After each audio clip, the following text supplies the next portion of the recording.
जब छोड़ दी शुभकामना आरंभ कर दी साधना संघर्ष पथ पर चल पड़े फिर फूल क्या अंगार क्या। स्वागत है आप सभी का ज्योति कांत में। आज से अपने इस चैनल पर हम एक बड़ी महत्वपूर्ण सीरीज स्टार्ट कर रहे हैं क्लास 12th का मैथमेटिक्स। ठीक है, तो क्लास 12th मैथमेटिक्स का आज पहला चैप्टर होने वाला है जो कि है संबंध एवं फलन। तो चलिए शुरू करते हैं आज का ये टॉपिक, संबंध एवं फलन। संबंध एवं फलन ये थोड़ा सा रिलेट करता है क्लास 11th के टॉपिक। आप याद करिए क्लास 11th में आपने समुच्चय के बारे में पढ़ा हुआ था और फिर संबंध एवं फलन भी सेकंड चैप्टर पढ़ा था। ठीक, तो यहाँ पे संबंध एवं फलन पढ़ने से पहले मैं थोड़ा सा उसको रिकॉल करवाऊंगी। याद करिए समुच्चय, समुच्चय क्या है? वस्तुओं का सुपरिभाषित संग्रह क्या कहलाता है? समुच्चय। जैसे जैसे मैंने दिया ए, इसमें मैंने कुछ एलिमेंट रख दिए, लेट 1 2 3 4 डॉट डॉट डॉट। ये क्या है? सभी प्राकृतिक संख्याओं का समुच्चय। ठीक है, सभी नेचुरल नंबर जितनी भी प्राकृतिक संख्या है सबका समुच्चय। तो प्राकृतिक संख्या 1 से लेकर के अनंत तक, तो इनका एक समुच्चय, एक वेल डिफाइंड सेट, इसे आप क्या बोलेंगे? सेट। ठीक है, well defined collection you can say. तो संबंध क्या है? वस्तु का सुपरिभाषा। अच्छा, आपको याद होगा तो अगर ये 4 इस ए के अंदर है तो हम इसको ऐसे लिखते हैं 4 बिलोंग्स टू ए। ये चीजें यहाँ काम आने वाली हैं। तो 4 बिलोंग्स टू, अच्छा इसमें अगर आप 0 क्या इसमें आएगा? नहीं आएगा, तो आप लिखेंगे 0 इज नॉट बिलोंग्स टू। ठीक, तो ये बिलोंग्स टू का साइन है। ठीक, फिर इसके बाद आपने क्या पढ़ा था? लेट मैंने कोई एक समुच्चय लिया ए, इसमें कुछ एलिमेंट है, मान के चलिए 1 है 2 है 3 है। एक कोई दूसरा समुच्चय लिया मैंने, इसमें भी कुछ एलिमेंट, मान लो कि 0 है 1 है 2 है 3 है 2।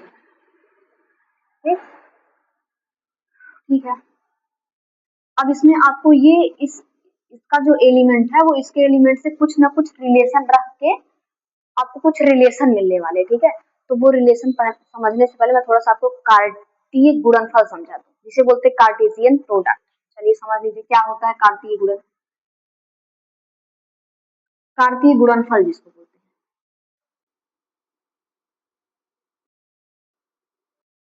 अच्छा कई बार इस चीज को बताया नहीं जाता है तो कोई बात नहीं है, ये नॉर्मल सी चीज है, और जानते रहेंगे तो और बेटर रहेगा आपके लिए। ठीक है, जैसे यहाँ एलिमेंट कुछ ज्यादा मैंने ले लिया, अगर इतने एलिमेंट का करूंगी तो काफी लंबा चला जाएगा, दैट्स व्हाई मैं यहाँ एलिमेंट थोड़े कम कर देती हूँ। चलो यहाँ पर मैंने एलिमेंट ले लिया 2 3 और 4, तीन ही एलिमेंट रखते हैं क्योंकि कार्टेशियन प्रोडक्ट करने पे ये काफी लंबा चला जाएगा। ठीक, चलिए शुरू करते फिर।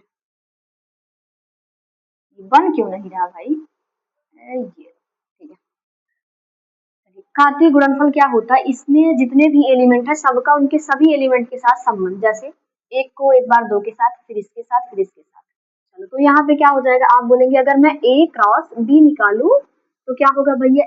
1 कामा 2, फिर 1 को 3 के साथ 1 कामा 3, फिर 1 को 4 के साथ 1 कामा 4। ऐसे आप 2 को ले लो 2 कामा 2, 2 कामा 3 और 2 कामा 4। ऐसे आप 3 को ले लो सबके साथ 3 comma 4, 3 comma I mean 3 comma 2। First you have to take 3 comma 2, 3 comma 3, 3 comma 4। अब ऐसा भी नहीं है कि ऐसे लेने क्रम से इधर उधर भी हो सकते हैं। तो ये आपको क्या मिल गया? कार्टेशियन प्रोडक्ट मिल गया, कार्तीय गुणनफल मिल गया। ठीक है, कार्तीय गुणनफल क्या होता है? इनके सभी अवयवों का, इनके सभी अवयवों एलिमेंट बोलो भाई, एलिमेंट के साथ कुछ ना कुछ संबंध है। ठीक है, तो इन्हें सबके साथ रख लो, इन्हें भी सबके साथ, इन्हें भी सबके साथ रख लो, तो जो मिलेगा उसे आप क्या बोलेंगे? कार्तीय गुणनफल बोलेंगे। अब इसके बाद हम समझ लेते हैं संबंध। संबंध का मतलब क्या होता है? रिलेशन। तो चलिए, जैसे अगर मुझे ए से बी में एक रिलेशन दिखाना, लेट मैंने कोई रिलेशन लिया आर, आर इक्वल टू मैंने ले लिया एक्स कामा वाई, और सच दैट, इस प्रकार से कि जो वाई है ना वो एक्स में एक जोड़ने पर, एक जोड़ने पर ले लो, हाँ चलो ऐसा ही लेते हैं, और x comma x belongs to a और वाई बिलोंग्स टू बी। इस चीज का मतलब मैं आपको समझा रही हूँ। देखो ये रिलेशन है, ये रिलेशन किसमें है? ए से बी में एक रिलेशन है। ठीक है, जो यहाँ पहला लिखा जाएगा एक्स कामा वाई, जो फर्स्ट एलिमेंट है वो ए से बिलोंग करता है, एक्स बिलोंग्स टू ए, और जो सेकंड एलिमेंट है वो बी से बिलोंग करता है, वाई बिलोंग्स टू बी। इतने का मतलब समझ में आ गया ना? अब ये जो बीच में इसका मतलब समझ लो, यही तो है रिलेशन, यही तो है संबंध।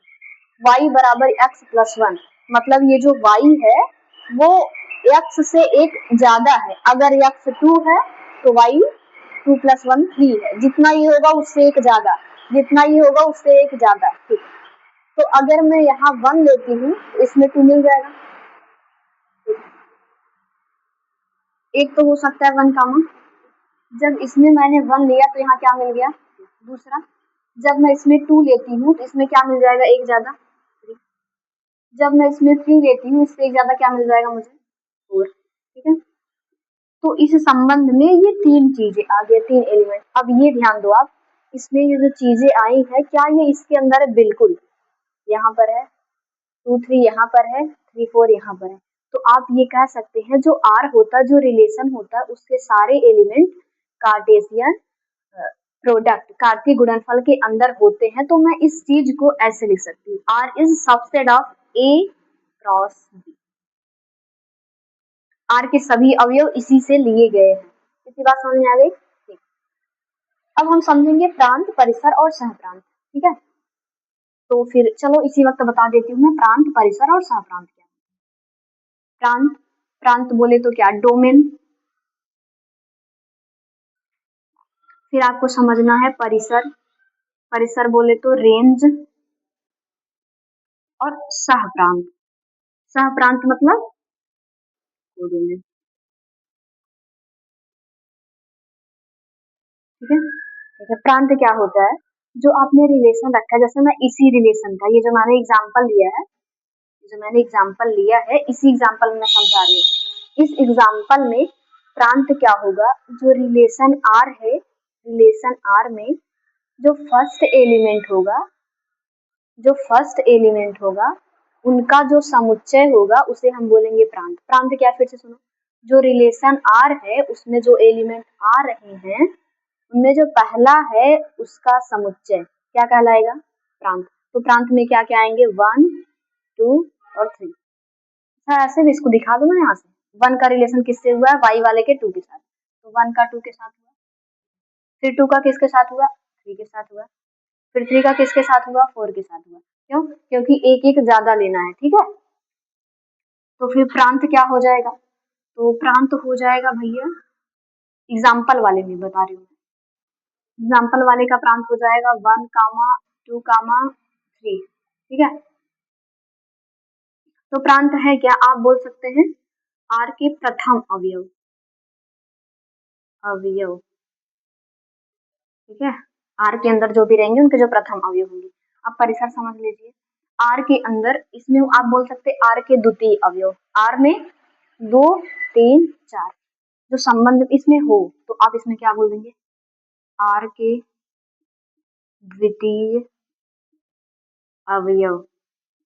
इस एग्जाम्पल के हिसाब से ये हो जाएगा 2 3 4। अच्छा ये एग्जाम्पल अच्छा नहीं बैठा इस चीज पे, एक दूसरे एग्जाम्पल लेके समझा दूंगी। फिर क्या बोला गया, सहप्रांत। सहप्रांत का मतलब होता है जो दूसरा समुच्चय है उसके सभी अवयव। तो ये क्या होता है, दूसरे समुच्चय के सभी अवयव, दूसरे समुच्चय के सभी अवयव। ठीक है, तो इसमें क्या लिख देंगे हम, 2 3 4। ठीक है, एक दूसरा एग्जाम्पल लेती है और उसमें चीजें आपको बेटर समझ में आएंगी। Let any other example so that we can clear these things। मान के चलो यहाँ ए दिया गया है, ए में आपको दिया गया 1 2 और यहाँ पर चलो 3 दे दिया, फिर यहाँ पर बी दिया है और इसमें आपको दिया है 1 2 3 4 और जो संबंध है वो संबंध ये है जो इसमें रहे उसका उसमें होना चाहिए डबल। तो 1 का डबल क्या हो जाएगा, 2, 2 का डबल क्या हो जाएगा 4। ठीक है, रिलेशन क्या था, रिलेशन ये था कि x कामा y इस तरीके से होने चाहिए such that y equal to 2x, जो y हो x का डबल हो। अगर ये 1 है तो ये 2, अगर ये 2 है तो ये 4 है, तो ये 1 था इसका 2 गुना, ये 2 था इसका 3 का 2 गुना है ही नहीं। ठीक है, x बिलोंग्स टू a और y बिलोंग्स टू b। तो आप बताइए अब यहाँ से प्रांत क्या हो जाएगा, प्रांत होगा या फिर डोमेन होगा क्या, डोमेन वो होगा जो केवल और केवल आर का प्रथम अवयव होगा। तो आर में यही दो चीजें आने वाली हैं, 1 कामा 2 2 कामा 4। आर में क्या क्या आने वाला है, 1 कामा 2 और 2 कामा 4। ठीक है, तो प्रांत में क्या आ जाएगा, 1 और 2, तो प्रांत क्या हो जाएगा 1 कामा 2 और ये भी किस ब्रैकेट में, कर्ली ब्रैकेट में। प्रांत के बाद हम क्या देख लेते इसमें, परिसर। चलो बताओ परिसर क्या होगा, इसका रेंज क्या होगा, रेंज होगा जो भी आर है, आर का सेकेंड एलिमेंट, तो क्या हो जाएगा 2 कामा ठीक है, चलो प्रांत हो गया, परिसर हो गया। अब हम देख लेते हैं क्या सह प्रांत, क्या देख लेते भैया, सह प्रांत। कोडोमेन, कोडोमेन क्या हो जाएगा, जो द्वितीय, देखा, दूसरे समुच्चय के सभी अवयव, दूसरे समुच्चय के सभी अवयव मतलब 1 से लेकर के 4, तो 1 2 3। मुझे लगता है यहाँ तक चीजें आपको बहुत बेहतरीन तरीके से समझ में आ गई होंगी, ठीक है। तो फिर इसके आगे टॉपिक स्टार्ट करते हैं। पर एक चीज बता दूं, अभी तक जो मैं ये संबंध निकाल रही थी, दो अलग अलग समुच्चयों पर निकाल रही थी। एक समुच्चय था ए और दूसरा समुच्चय था बी। लेकिन इस चैप्टर में, क्लास 12th में जो आपको पढ़ना है संबंध के बारे में, वो दो अलग अलग समुच्चय ना होकर के एक ही समुच्चय 2 बार, ठीक है। तो यहाँ भी ए रहेगा, यहाँ भी ए रहेगा, एलिमेंट सेम रहेंगे और उसके ऊपर हमें देखना पड़ेगा क्या, संबंध के बारे में। सो आप इस चीज को नोट कर लीजिए और इसके आगे मैं फिर आपको बताती हूँ एक ही समुच्चय पर संबंध। कहते हैं संबंध के प्रकार। इसमें हम ये समझ रहे हैं कि एक ही समुच्चय है और उसी से फिर संबंध बन रहे हैं। तो एक ही समुच्चय पर फलन ए क्रॉस ए का उपसमुच्चय होगा आर। और संबंध के प्रकार, संबंध के प्रकार में वैसे 5-6 प्रकार है, लेकिन 3 जो है वो बेहद महत्वपूर्ण है, जैसे क्वेश्चन हर बार आते, ठीक है। तो उन तीनों को समझेंगे, फिर जो इम्पोर्टेंट उतने नहीं है उनको भी बता दिया जाएगा। Let start. तो सबसे पहले हम समझते हैं स्वतुल्य। क्या समझेंगे हम, स्वतुल्य संबंध। स्वतुल्य संबंध को हम क्या बोलते हैं, reflexive, reflexive relation. Reflexive relation क्या होते हैं, इसको ना पहले मैं एक एग्जांपल के थ्रू समझाऊंगी, फिर इसका स्टैंडर्ड फॉर्मेट लिख दूंगी, ठीक। मान के चलिए एक समुच्चय ए है और ए में आपको दिया गया है 1 2 3, ठीक है। एक समुच्चय ए है, उसमें 3 एलिमेंट है 1 2 3, और इसमें आप जो आर निकाल रहे हैं ना, आर इस तरीके से हो कि इसमें हो 1 कामा 1 2 कामा 2 और 3 कामा 3। बस यही इतने ही हो सकते हैं, इसके अलावा और भी हो सकते हैं। इसके अलावा 1 का 2 के साथ हो सकता है, किसी का कुछ भी हो, मतलब और कुछ एलिमेंट दिए गए, मान चलो 2 कामा 3 भी दिया गया, बस इतने। और भी दे सकते हैं, मान चलो इतना दिया गया है, ठीक है। तो आप ये देखो, इस रिलेशन के अंदर जो 1 है, 1 का 1 के साथ बिल्कुल है, 2 का 2 के साथ है, 3 का 3 के साथ है, बस यही देखना है। स्वतुल्य संबंध उसे बोलते हैं जिसमें जो समुच्चय ए है उसके सभी अवयव स्वयं के साथ उपस्थित हो, उसे बोलेंगे स्वतुल्य।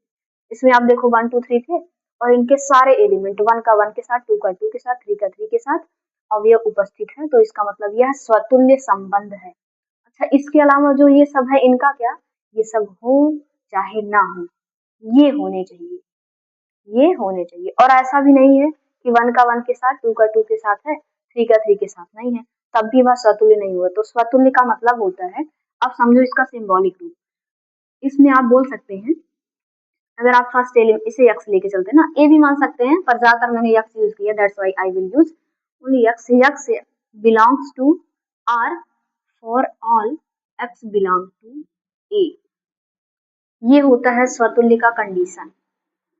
मतलब x comma x belongs to R, x comma x belongs to R for all, for all का मतलब सभी के लिए, किन सभी के लिए, एक्स बिलोंग्स टू ए, जितने भी एक्स, ये सब क्या यक्स मान लो, जितने भी यक्स हैं ए के अंदर, उन सभी यक्स के लिए, उन सभी यक्स के लिए ये वाला फॉर्मेट, यक्स कामा यक्स, चाहे एक का हो तो एक कामा एक, दो का है तो दो कामा दो, तीन का है तो तीन कामा, ये सब के सब बिलोंग करने चाहिए किससे, आर से। X comma x belongs to R for all x belongs to a. अगली बात समझ में, तो इसे आप क्या बोलेंगे, स्वतुल्य। तो स्वतुल्य चेक करना आपके लिए बहुत ज्यादा आसान है, बस आप इन चीजों को ढूंढिएगा, क्या वो खुद के साथ हो रहे हैं, हो रहे हैं तो ठीक है। और कितने को देखना है, सभी को देखना है। अगर सब खुद के साथ आ गए ठीक, इसके अलावा कुछ आ रहा है तो भी ठीक, नहीं आ रहा तो भी, उस पर नहीं जाना आपको। समझ में आ गया स्वतुल्य, ठीक है। अब हम देख लेते हैं अगला सममित। सममित संबंध,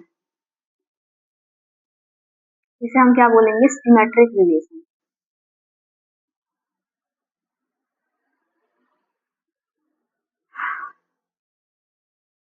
चलिए सिमेट्रिक रिलेशन समझते हैं। इसमें भी पहले मैं एक एग्जांपल के थ्रू समझाऊंगी, फिर स्टैंडर्ड फॉर्मेट लिखूंगी, ठीक है।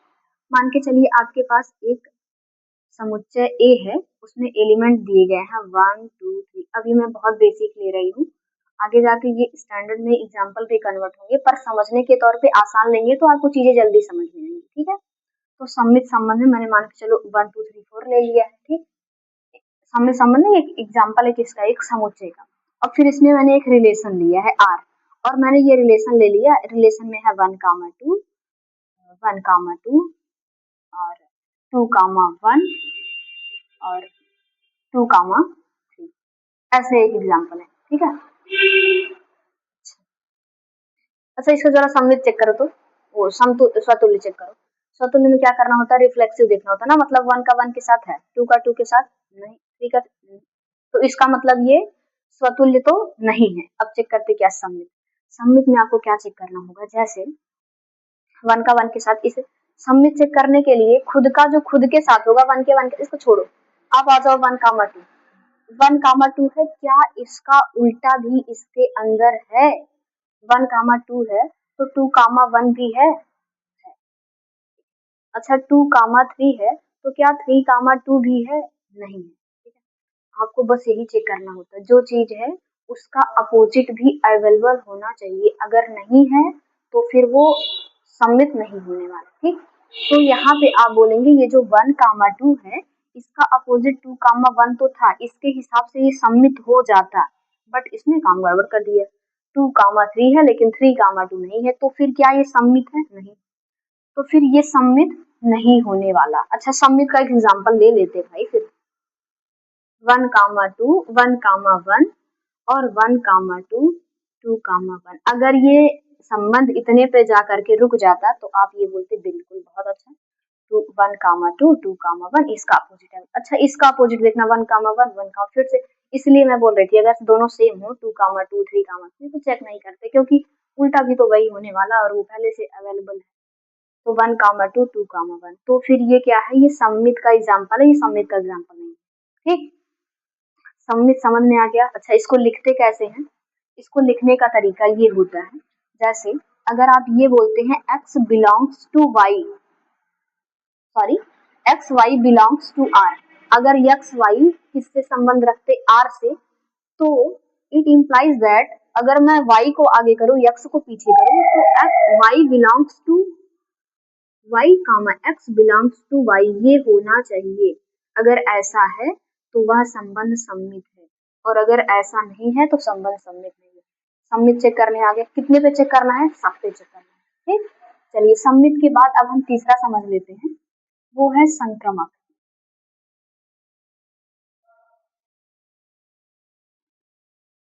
संक्रमक संबंध, इसे क्या बोलते हैं, ट्रांजिटिव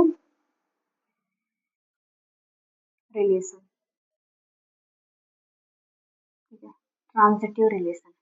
सबसे पहले एक एग्जांपल लेंगे, उसमें समझाएंगे, फिर स्टैंडर्ड फॉर्मेट लिखेंगे। चलो मान के चलो एक संबंध दिया है, ए बराबर है 1 2 3 4 5, और इसमें एक संबंध आर आपको दे दिया है 1 2 2 3 और 2 2 और 3 चलो 3 नहीं 1 लेते, 1 3 और फिर 3 2, यही हमारा एक रिलेशन ऐसे दिया गया है। ठीक, तो हमें क्या चेक करना है इसमें, संक्रामक। ठीक, संक्रामक, संक्रामक से पहले मैं इन दोनों को रिवाइज कर दूं एक बार इस एग्जांपल में। देखो स्वतुल्य के लिए जरूरी होता खुद का खुद के साथ, 1 का 1 किसी का है नहीं, ठीक है तो खत्म। फिर क्या देख लेते हैं, सममित। सममित के लिए जरूरी तो जो आए उसका उल्टा, जैसे 1 2 है तो 2 1 भी आना चाहिए, नहीं है, यहीं पे चीजें खत्म। ठीक, अगर ये संतुष्ट हो भी जाता तो फिर हम इसे देखते। ठीक, ये भी हो जाता तो फिर अगले को देखते, अगर सबका हो रहा है तो ठीक है, अगर किसी एक ने भी इस चीज को फॉलो नहीं किया तो पूरा का पूरा चीज क्या हो जाता, सम्मिलित। तो संक्रामक हम देखते हैं, संक्रामक में हमें समझना है, जैसे 1 का 2 के साथ रिलेशन हो गया। ठीक है, 1 का 2 के साथ होने के बाद जो लास्ट में रहे, आपको देखना है क्या वो किसी और के साथ है, बिल्कुल है जी, 1 का 2 के साथ, और यहाँ 2 का किसके साथ हो गया, 3 के साथ। ठीक, यहाँ से चीजों को समझिए, अगर 1 का 2 के साथ हो गया, फिर आगे 2 का 3 के साथ हो गया, तो फिर ये जो 1 है इस 1 का 3 के साथ होना चाहिए। ठीक है। तो 1 का 3 के साथ क्या इसमें है। तो ये चीज तो सेटिस्फाई कर दिया इसने। ध्यान से सुनते जाओ। अगर 1 2 के साथ और फिर 2 3 के साथ है तो 1 भी 3 के साथ होना चाहिए जो कि इसमें है। तो ठीक बात, इसका तो काम हो गया। हमारी बात सुन ले, अब आप इसे भी चेक करेंगे। इसमें ना किसी को भी नहीं छोड़ना है, सबको चेक करना है, ठीक ना। तो सबसे पहले मैंने इसका चेक किया था, इसके हिसाब से ये हमें मिल गया था और फिर इसके हिसाब से हमें 1 कामा 3 भी मिल गया था। इसने कह दिया हाँ भाई संक्रामक है। आ गए हम दूसरे पे, 2 का किसके साथ, 3 के साथ। अब ये देखो कहीं 3 का और है किसी के साथ, बिल्कुल। आप बोलेंगे 2 का 3 के साथ है और फिर 3 का आगे है, 3 का किसके साथ है, 2 के साथ है। तो अब आपको क्या देखना पड़ेगा, इसका देखो यहाँ जो रहे, फिर इसका किसी और के साथ, फिर यहाँ पहला और लास्ट में देखो 1 का 2 के साथ, ध्यान से समझो, 1 का 2 के साथ, फिर 2 का 3 के साथ। तो ये इसके साथ होना चाहिए जो कि था, सही बात है। 2 का 3 के साथ, फिर 3 किसी और के साथ था, बिल्कुल था, 3 का 2 के साथ। अब इस 2 का इसके साथ होना चाहिए, है, बिल्कुल है। तो इसने भी क्या कह दिया, सही बात है। ये बात क्या हो गई। चलो हम ये चेक कर चुके हैं, ये चेक कर चुके हैं, अब हम ये चेक करेंगे। हम किसी को भी नहीं छोड़ सकते, सबको एक तरफ से चेक करना होगा। और किसी एक ने कह दिया नहीं तो पूरा का पूरा क्या हो जाएगा, नहीं। तो चलिए, तो हम क्या लिख लिए यहाँ पे, 2 कामा 2। इसका लास्ट क्या है, 2। अब आप ये देखो कहीं और है जो 2 का किसी के साथ हो, बिल्कुल। ये रहा 2 का 3 के साथ, क्या हो जाएगा यहाँ पे, 2 कामा। आप ये मत सोचिएगा इसका तो एक बार पहले हो चुका, ये कहीं पे यूज हो चुका, अब दोबारा क्यों, दोबारा भी चीजें आएंगी। अब मैं इसे टर्म को फर्स्ट प्रायोरिटी दे रही और इसके बेसिस पे आगे चीजें लिख रही हूँ, समझ रहे आप। तो मैंने यहाँ कर दिया 2 कामा 2, तो लास्ट में 2 है तो किसी और में फर्स्ट में है 2 कामा 3। अब यहाँ से नया चीज क्या मिलेगा आपको, 2 और क्या मिल जाएगा, 2 और 3। तो बताओ 2 और 3 है, बिल्कुल। यहाँ से क्या मिल जाएगा आपको, 2 और 3, ये भी है। तो इसने भी इसको क्या कर दिया, सेटिस्फाई कर दिया, ठीक।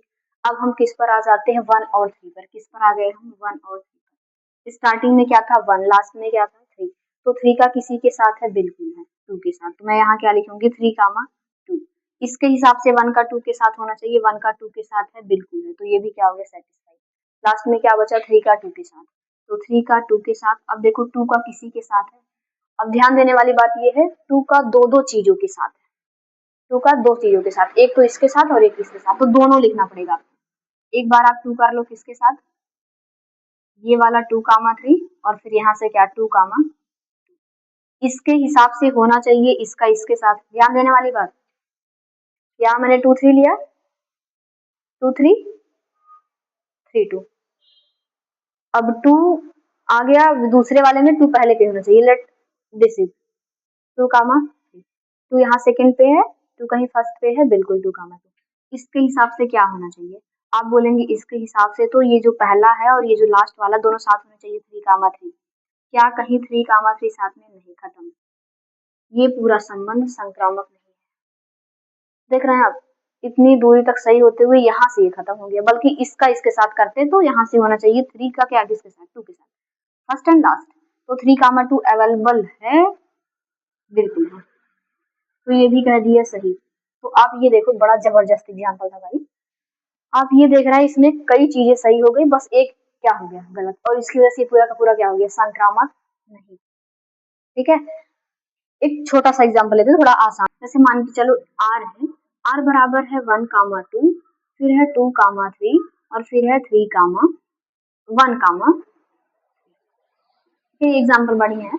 इसमें आप ये बोलेंगे 1 का रिलेशन किसके साथ, 2 के साथ, और फिर जो लास्ट वाले को देखते हैं, लास्ट का किसी के साथ है, बिल्कुल है, 2 का किसके साथ, 3 के साथ। तो इस केस में इसका पहला और इसका लास्ट 1 3 है, बिल्कुल है। तो इसके हिसाब से चीजें पास हो गई, ये ट्रांजिटिव हो सकता है, संक्रामक हो सकता है। इसके हिसाब से देखो, इसमें क्या है, 2 है, 3 है, क्या 3 कहीं और है पहले, कहीं नहीं है। तो इसके हिसाब से ये ऐसे ही पास हो गया। चीजों को समझिए, अगर 1 2 के साथ गया और 2 किसी में पहले आया, फिर तो काम आगे बढ़ाना है, फिर देखना है पहला और तीसरा। लेकिन अगर ऐसा हो गया 2 3 आया, 3 कहीं पहले है ही नहीं, तो चीजें वही हो गई कंफर्म। तो इसके हिसाब से पहले से पास है। इस पर आप आए तो 1 3, तो 3 कहीं पहले है, नहीं है, तो इसके हिसाब से ही पास हो गया। चेक आपको केवल उसी को करना पड़ेगा, जैसे एक का जैसे 1, 2 हो गया। अब आप देखो कहीं 2 पहले है, अगर 2 पहले है तो फिर आगे सोचना, अगर 2 कहीं पहले नहीं है तो इसने कह दिया हाँ भाई संक्रामक है, मैंने कह दिया है, बाकी का चेक करो। सारी बात समझ में? तो ये वाला क्या है, ये संक्रामक है, ये संक्रामक है का एग्जाम्पल है। तो इसके हिसाब से मुझे जो इसमें समझ में आया वो ये है, अगर कहीं X Y belongs to R है और उसके बाद वाई जेड भी बिलोंग्स टू आर है, X Y belongs to R, Y Z भी बिलोंग्स टू आर, तो इसके हिसाब से इट इम्प्लाइज दैट ये भी इससे बिलोंग करना चाहिए, X Y belongs to R. ये है संक्रमक की कंडीशन। ये किसकी कंडीशन है, संक्रमक की कंडीशन, ये है स्टैंडर्ड फॉर्म। ठीक है, तो ये समझ में आ गया।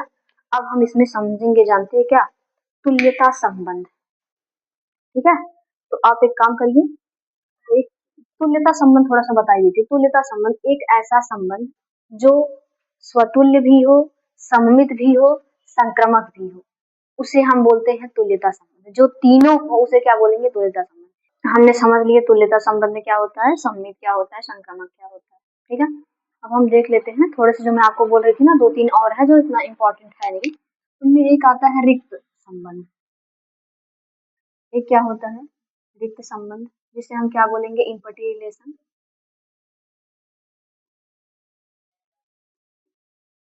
एक आपको इम्पटी रिलेशन समझना। इम्पटी रिलेशन क्या होता है, जिसमें कोई एलिमेंट नहीं हो, ऐसा रिलेशन जो हो ही नहीं सकता, पूरा खाली है, फाई जिसको कैसे डिनोट करते हैं, फाई से। ठीक है, तो ये कैसा हो जाएगा, इम्पटी रिलेशन। जैसे मान के चलो आपको ए दिया गया है, ए है 1, 2, 3, 4, और इसमें मैंने एक रिलेशन लिया आर, आर बराबर मैंने बोल दिया ऐसा होना चाहिए एक्स वाई, एक्स वाई ऐसे होना चाहिए कि एक्स में से अगर वाई को घटाए तो हमें मिल जाए 6। आप बताइए हो सकता है? अगर किसी एक्स वाई मतलब क्या है, दो एलिमेंट लेने हैं, और वाई क्या होता है, वाई का मतलब होता है जो दूसरा समुच्चय होगा उसका एलिमेंट, और इस केस में तो मैंने बताया ही, हम पढ़ रहे हैं ए क्रॉस ए पर रिलेशन। ठीक है, ए का ए से, तो दूसरा भी ए ही लेना पड़ेगा, जिन बच्चों को नहीं समझ में आ रही होंगी चीजें, तो दूसरा भी ए होगा। क्या कोई ऐसा वन पॉसिबल है कि, और दूसरा यहाँ से वाई लेना है कि इसमें से किसी को भी घटाया जाए तो 6 आ जाए, आ ही नहीं सकता, हो ही नहीं सकता। तो फिर ये आर क्या हो जाएगा, फाई, इसी को क्या बोलते हैं, रिक्त समुच्चय। दूसरा होता है यूनिवर्सल या फिर सार्वत्रिक बोल सकते हैं, सार्वत्रिक संबंध। इसे हम क्या बोल सकते हैं, universal, universal relation. Universal relation क्या होता है, जैसे अगर कहीं पे ए दिया गया है, ए 1, 2, 3 दिया गया है, ठीक है, ए का ए के साथ क्रॉस निकालेंगे तो इसी से, इसी का उप समुच्चय होता है आर, इन्हीं इनका जो भी अवयव आएगा उसी में से उठाया जाता है आर को, तो आर पूरा का पूरा उठा लिया जाए, तो आर बराबर ही हो जाए इससे, मतलब ये इसका इसके साथ जितना भी आएगा सब कुछ क्या आर, तो उसी को बोलते सार्वत्रिक, मतलब सब कुछ मिला लिया गया। तो रिक्त क्या है, इसमें कुछ भी नहीं है, सार्वत्रिक क्या है, इसमें सब कुछ। ठीक है, अच्छा किसी किसी बुक में ये दिया होता है, जानते रहेंगे अच्छा रहेगा। रिक्त समुच्चय और सार्वत्रिक समुच्चय को इसे बोलते हैं तुच्छ समुच्चय। क्या बोलते हैं, तुच्छ संबंध, सॉरी आई सेड समुच्चय, आई इंप्रूव दैट संबंध, इसे क्या बोलते हैं आप, तुच्छ संबंध। ठीक है, ट्रिवियल रिलेशन बोलते हैं इसे, ट्रिवियल रिलेशन, जानते रहिए। ठीक, इसके अलावा एक तत्समक समुच्चय, उसको समझ लीजिए, तत्समक संबंध। तत्समक संबंध को बोलते हैं identity, identity relation. Identity relation क्या होता है, जैसे अगर ए में दिया है 1, 2, 3, ठीक है, और जो आर है, आर में है 1, 1, 2, 2, 3, 3, ऐसा ही तो कुछ सममित था, वो समतुल्य था, रिफ्लेक्सिव। तत्समक में क्या है, 1 का 1 के साथ, 2 का 2 के साथ, 3 का 3 के साथ, ये होने चाहिए, इसके अलावा कुछ नहीं होना चाहिए, सबका सबके साथ होना चाहिए, इसके अलावा और कुछ भी नहीं आना चाहिए, इसे क्या बोलेंगे आप, तत्समक। जबकि समतुल्य में क्या था, इतने कंफर्म होने चाहिए, इसके अलावा और कुछ आ गया तब भी ठीक, नहीं आया तब भी ठीक, इसमें ये कंफर्म आने चाहिए, इसके बाद और कुछ नहीं आना चाहिए, और इसमें भी ये सब के साथ। अच्छा, तो इसका मतलब ये वो जो तत्समक है, ये भी एक प्रकार का समतुल्य ही है, आइडेंटिटी वाला भी एक प्रकार का रिफ्लेक्सिव ही है। ठीक, ठीक है भैया। और आपको मैंने बताया तुल्यता संबंध,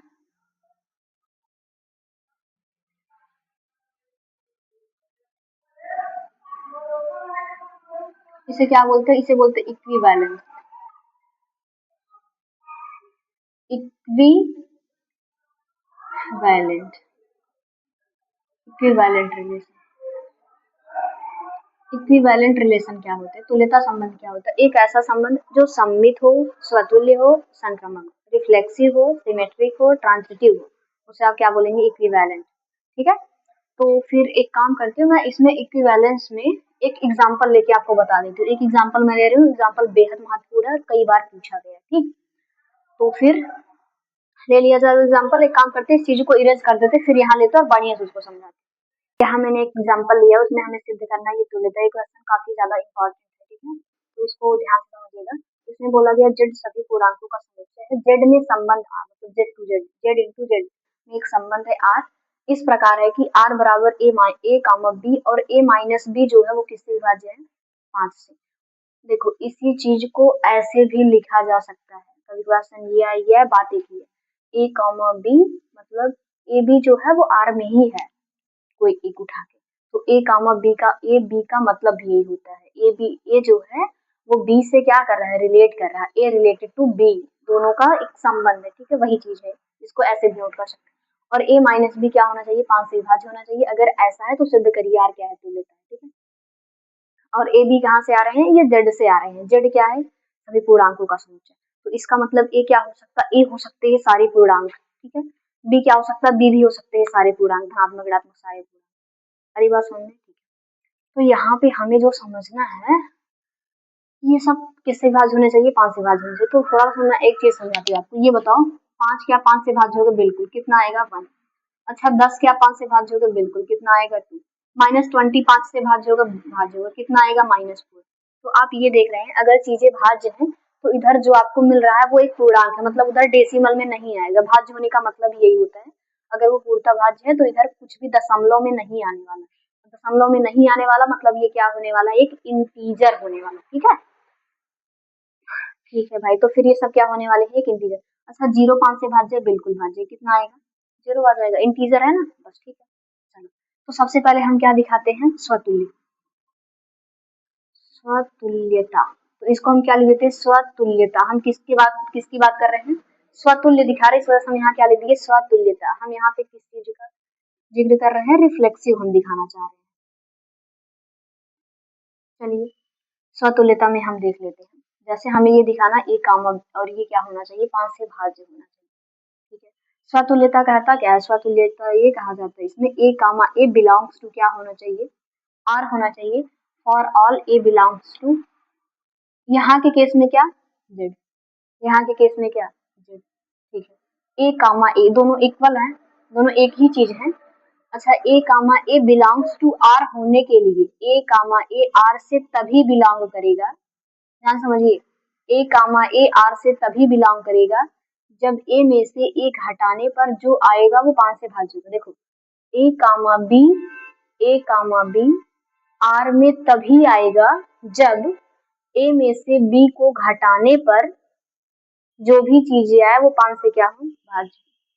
ए में से पहले में से दूसरे को घटाने पे जो आएगा वो 5 से डिविजिबल होना चाहिए। 5 का उसमें क्या जाना चाहिए? भाग जाना चाहिए। ठीक है, तो ये बताइए, ए का ए में से ए कामा ए माइनस बी मतलब ए माइनस ए, क्या ये 5 से डिविजिबल होगा? बिल्कुल होगा। 0 इज डिविजिबल बाई 5, तो इसका मतलब ये होगा ये स्वतुल्य हो जाएगा।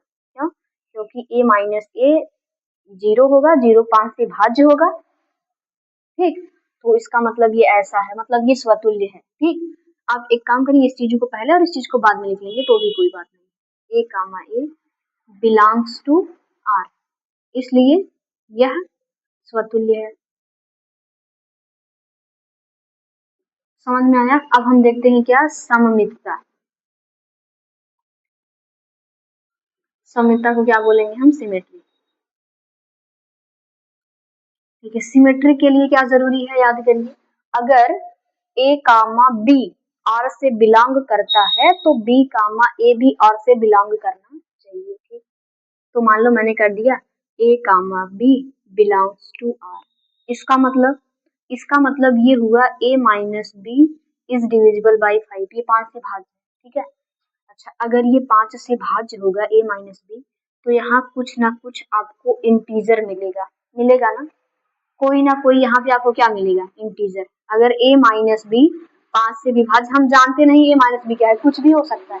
जैसे 10 अगर 5 से विभाज्य है तो कितना आ गया 2। वैसे a माइनस बी अगर 5 से विभाज्य होंगे तो यहाँ कुछ ना कुछ इंटीजर आएगा। हम मान लीजिए वो इंटीजर है आप कुछ भी मान सकते हैं, X Y Z anything you can take. तो मैंने कितना ले लिया, यल। अच्छा आप ये बताइए, आप अब चाहते हैं आप बी कामा ए भी हो जाए बिलोंग आर, क्योंकि ए बी और बी ए दोनों हो जाएंगे तो सम्मित हो जाएगा ना। तो बी और ए, सुनो ध्यान से, अगर आप चाहते हैं बी और ए भी बिलोंग हो जाए तो इसके लिए आपको ये दिखाना पड़ेगा जो बी माइनस ए है वो भी 5 से विभाज्य है। बी माइनस ए की बात कर रहे हैं, बी माइनस। अब देखो, अगर a माइनस बी 5 से विभाज्य है तो b माइनस ए भी 5 से विभाज्य होगा, बशर्ते यहाँ माइनस आएगा। कैसे, फॉर एग्जाम्पल लेट मैंने लिया 10 माइनस 5 डिवाइड बाई 5 किए तो कितना मिलेगा हमें, यहाँ से ये माइनस होगा तो कितना बचेगा, यहाँ 5 बचेगा, केवल क्या 5। बढ़िया एग्जाम्पल है ये, 10 में से 5 करेंगे तो 5 बचेगा और फिर इस 5 को 5 से डिवाइड करेंगे तो कितना आ जाएगा 1। इसका उल्टा करिए, 5 को इस बार आगे करिए और 10 को पीछे करिए और फिर 5 से डिवाइड करिए। इस बार ये कितना आएगा, यहाँ आएगा -5 और 5 से डिवाइड करेंगे तो क्या आ जाएगा -1। मतलब आगे पीछे करने से क्या बदल रहा है, सिर्फ और सिर्फ साइन। वही मैं यहाँ समझा रही हूँ। अगर आप इस बार b को आगे करेंगे और a को पीछे करेंगे, ऐसे b माइनस ए करेंगे तो भी जो आएगा यल ही आएगा, लेकिन इस बार चिन्ह क्या हो जाएगा, माइनस। आ गया समझ में। अगर a माइनस बी है तो यल आया है तो b माइनस ए माइनस यल आएगा। कोई बात नहीं, पूर्णांक तो है ना, इंटीजर तो है, बोला क्या गया था। अगर आगे वाले में से पीछे वाले को माइनस करें और जो भी आए उसे 5 से डिवाइड करें तो वो एक इंटीजर होना चाहिए। माइनस यल भी इंटीजर है। अरे भाई ये 3 इंटीजर है तो -3 नहीं होगा, माइनस में चाहे प्लस में, बस दशमलव नहीं आना चाहिए, दैट्स वाई ये भी क्या हो गया। तो आप इसके बेसिस पे अब ये बोल सकते हैं बिलोंग्स टू आर, ठीक है। तो आप क्या बोल देंगे, इसलिए सम्मित है, सम्मित है। अब अगला हम क्या देख लेते हैं, सम्मित के बाद हमें देखना है क्या, एक चीज और बचता है क्या, संक्रमण। तो यहाँ पे हम क्या चेक कर लेते हैं, संक्रमकता।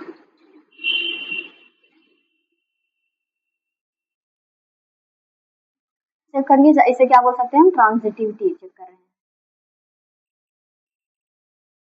चलिए ट्रांजिटिव है कि नहीं ये चेक कर लेते हैं। ट्रांजिटिव के लिए मैंने बताया था, अगर ए बी बिलोंग्स टू, अगर ए बी आर से बिलोंग है, बी सी भी आर से बिलोंग है तो ए सी बिलोंग होना चाहिए किससे, आर से, ठीक है। तो पहले हम मान लेते हैं, माना ए बी जो है वो बिलोंग है किससे, आर से। अगर ऐसा है तो हम तुरंत बोलेंगे a minus B divide by 5 होगा किसके बराबर, जैसा यहाँ पे लिया गया था यल के बराबर, ठीक है, यल ही मान के चलते हैं। दूसरा, फिर मैंने ये बोल दिया जो बी कामा सी है ये भी बिलोंग है किससे, आर से। अगर ऐसा है तो इसका मतलब जब बी में से सी को घटाएंगे तब भी हमें कुछ ना कुछ मिल ही जाएगा। मान लो कि इस बार यम मिल गया, ये भी ये क्या है, इंटीजर है, इंटीजर है ये के सब, ठीक है ना। अब आप एक काम करिए, अच्छा आपको लाना क्या है पहले वो समझ लीजिए। आपको ये लेके आना है, अगर ए बी बिलोंग आर है, बी सी बिलोंग आर है तो ए सी भी बिलोंग्स टू आर आना चाहिए। आप लाना चाहते हैं A C belongs to R, और A C belongs to R लाने के लिए आपको ये दिखाना पड़ेगा कि a minus C divide by 5 बराबर इंटीजर। समझ रहे हैं आप, आपको ये दिखाना पड़ेगा। तो चलिए दिखा दिया जाए, किसी भी तरीके से हम लाएंगे a minus C divide by 5, ये क्या होना चाहिए, पूर्णांक होना चाहिए।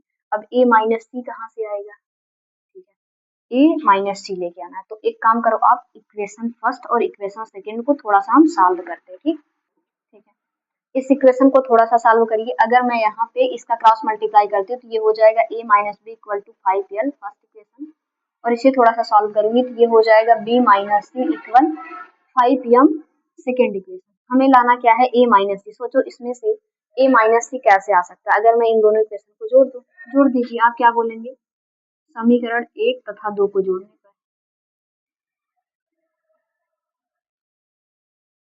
इधर वाले को इधर जोड़ दीजिए, a minus b plus b minus c, इधर वाले को इधर जोड़ दीजिए 5l प्लस 5m, ठीक है।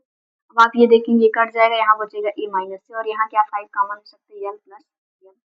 और अगर आप जैसे मैं लिख रही थी उसमें लिखना चाहे तो आप इसको ऐसे लिख दीजिए। अब ये बताइए यल कोई पूर्णांक है, इंटीजर है, यम भी है, देखो यल भी इंटीजर है, यम भी इंटीजर है, तो इनका जो सम आएगा वो भी इंटीजर होगा। तो इसका मतलब ये हो गया, ये पूरा का पूरा क्या है, पूर्णांक है, और यही हमें करना भी था, ठीक है। तो हम यहाँ क्या लिख देंगे, a minus C upon 5 equal to L plus M, और इसके बेसिस पे ये कह सकते हैं इंटीजर, और फिर a क्या बिलोंग कर जाएगा C। इसका मतलब संक्रमक है, संक्रमक। अब आप इन चीजों को देखते हुए आप ये बोल सकते हैं ये स्वतुल्य भी है, सममित भी है और संक्रमक भी है, ठीक है। और लास्ट में बोल दीजिए, अतः R तुल्यता संबंध है।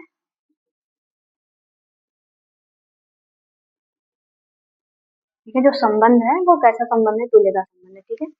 आई होप ये चीजें आपको बेहतरीन तरीके से समझ में आई होंगी। अब आपका काम क्या है, आप बुक उठाइए और संबंध में जितने भी क्वेश्चन हैं, सबसे पहले तो एक काम करिएगा, जितने भी एग्जाम्पल हैं सारे एग्जाम्पल को लगा लीजिए, फिर एक्सरसाइज प्रयास करिए, ठीक है। बेहतरीन तरीके से नोट कर लीजिए, फिर हम मिलते हैं अगले